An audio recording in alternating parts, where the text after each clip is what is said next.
Chers amis, bonjour. Nous sommes le jeudi 11 janvier 2023. Il est 10 heures. Quelques news de l'Arménie, de l'Artsakh et de la diaspora arménienne.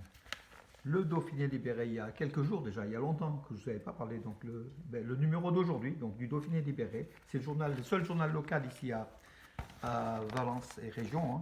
Voilà donc un bel article sur le Noël arménien, donc de l'église évangélique arménienne qui s'est déroulée le samedi 6 janvier, voilà, avec les enfants et le grand baba. Un bel article donc, ainsi donc la communauté, donc les habitants de la région savent comment les Arméniens fêtent le 6 janvier. Merci au Dauphiné libéré d'avoir passé mon article. Voilà mes amis. Euh, ben, on commence par les bonnes nouvelles. Vasken Tevanian, en lutte, 65 kilos, lutte libre, à Zagreb, capitale de la Croatie.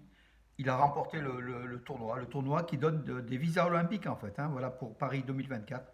Vasken Tevanian qui a été en finale et qui était opposé à un Iranien, par contre qui n'est pas venu sur le tapis puisqu'il était blessé. Donc Vasken Tevanian, champion d'Europe en titre, a été déclaré sous les couleurs de l'Arménie bien sûr, hein, a été déclaré vainqueur. Voilà, il avait battu aussi en 9-1 contre le vice-champion du monde, le portoricain Sébastien Riviera en demi-finale. Voilà, Vasken Tevanian, c'est un nom, hein, beaucoup d'entre vous le connaissent.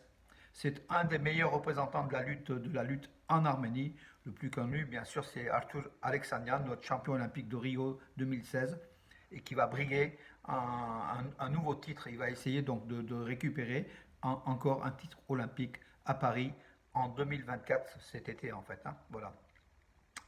Et puis les bonnes nouvelles aussi, donc Fyodor Chitipachovian, c'est un patinage artistique sous les couleurs de l'Arménie. C'est un Arménien né, je crois, à Saint-Pétersbourg, mais qui est arménien en fait, hein, donc au moins du côté de son père. Il a été qualifié à Kaunas, donc à Kaunas, c'est la capitale de la Lituanie.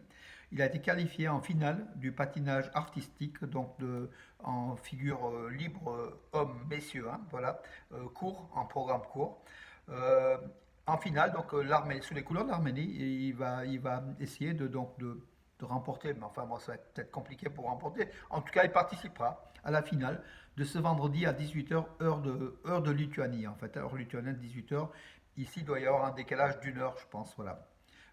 Ça passera sans doute sur Eurosport. On verra donc pour cette finale où bon, la médaille c'est pratiquement impossible, mais au moins qu'il fasse bonne figure et qu'il fasse porter haut les couleurs de l'Arménie. Voilà les bonnes nouvelles qui venaient du sport, mes amis. Euh, voilà. Alors, dans le classement 2024 de la puissance militaire par pays, hein, étudié, l'Arménie occupe la 102e place, l'Azerbaïdjan 59e. Voilà, l'Azerbaïdjan a de l'avance sur l'Arménie. C'est un classement établi par Global Firepower. Global Firepower qui met en une soixantaine sur la base de 60 catégories qui affectent la capacité de défense des puissances, en fait. Voilà, c'est un classement assez étayé. Voilà, l'Arménie 102e, l'Azerbaïdjan 59e, un déséquilibre, la Géorgie 84e, l'Iran 14e, la France 11e, Israël 17e.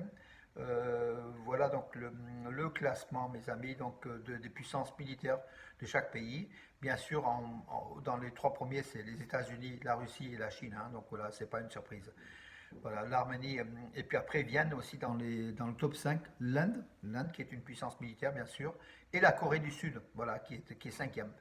Euh, voilà, après suivent la Grande-Bretagne, le Japon et la Turquie. Voilà mes amis, donc l'Arménie 102e, donc elle doit encore acheter des armes, l'Arménie, pour un petit peu grignoter l'écart entre l'Arménie et l'Azerbaïdjan qui est, comme on l'a vu, grâce au pétrodollar, qui est classé 59e, qui est un danger pour l'Arménie, puisque Aliyev, le président dictateur Aliyev, évoque une nouvelle fois le corridor de Zankezour pour le passage entre l'Azerbaïdjan et le Nakhchivan à travers l'Arménie par un corridor, alors que l'Arménie propose des voies de transport, effectivement, où on peut passer par l'Arménie, mais la souveraineté de l'Arménie n'est pas en jeu. Là, le corridor, c'est en jeu tout simplement. Un Arménien, Anouchavan Arajanian, a été nommé ministre de la politique industrielle de Crimée. Voilà, donc il y a beaucoup d'Arméniens en Crimée aussi, hein, il faut dire. Voilà une bonne nouvelle là, pour les Arméniens. Le ministre grec des Affaires étrangères qui était à Yerevan en visite officielle affirmait que les frontières doivent être, des frontières de l'Arménie, doivent être claires pour que les atrocités ne se reproduisent pas.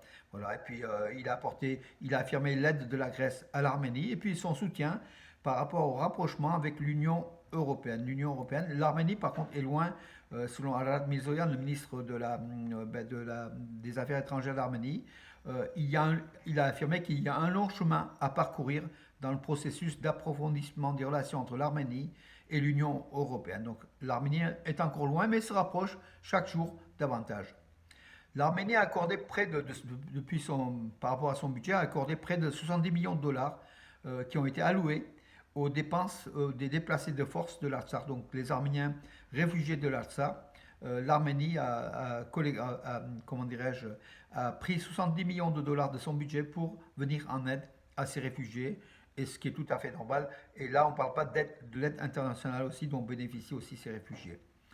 Les représentants du ministère russe des Affaires étrangères ont discuté de l'ouverture du consulat général de Russie à Kapan, donc chef-lieu de la région de Sunik. Ils ont rencontré le maire de ces administratifs, hein, voilà, russes, ont rencontré le maire de Kapan, voilà, pour discuter des modalités de cette, comment dirais-je, de cette ouverture prochaine d'un consulat. Donc il y a déjà un consulat d'Iran qui fonctionne à Kapan, donc il y aura la Russie. La France l'avait déclaré, mais on ne voit pas venir, donc on verra dans les semaines qui viennent ce que la France fait par rapport à cette région du Sunik, le sud de l'Arménie, qui est parrainé par la région Auvergne-Rhône-Alpin, en fait, avec Laurent Wauquiez, qui s'est rendu sur place l'an dernier et qui a affirmé donc ce lien fort entre la région, sa région, et la région de Sunik, dont le chef-lieu est Kapan. Il y a aussi Goris, hein, comme ville importante, et Merli au sud, bien au sud. Une plainte a été déposée contre l'homme d'affaires israélien Danny Rothman pour propos diffamatoires à l'encontre de l'évêque arménien de Jérusalem. Voilà, c'est toujours l'affaire du quartier arménien de Jérusalem avec le prêt des vaches qui est disputé entre le promoteur immobilier israélien et le patriarcat arménien de Jérusalem. Voilà, donc la tendance est plutôt aujourd'hui à l'apaisement. C'est ce qui est voulu aussi par la municipalité de Jérusalem, voilà, afin que le quartier arménien ne soit pas grignoté par les promoteurs immobiliers quelque part véreux qui essayent de faire des affaires financières pour bâtir un hôtel à quelques mètres du patriarcat, sur un terrain appartenant au patriarcat, qui avait été par contre conclu de façon illicite entre un ecclésiastique arménien. Il y a aussi des véreux, hein, chez les ecclésiastiques arméniens, il faut le dire, c'est la nature humaine, et ce promoteur israélien. Voilà, aujourd'hui, le patriarcat essaye de revenir et de casser tous ces liens qui ont été faits. Et a priori, donc, un pas a été fait donc, pour un apaisement. Et c'est tant mieux. L'Académie militaire Vasken Sargsyan du ministère de la Défense d'Arménie est désormais membre de l'Association internationale des académies militaires. Donc il y a à peu près une douzaine d'académies, une dizaine ou une douzaine d'académies militaires. Et l'Arménie, pardon, 19 académies militaires. Voilà, mais j'étais pas.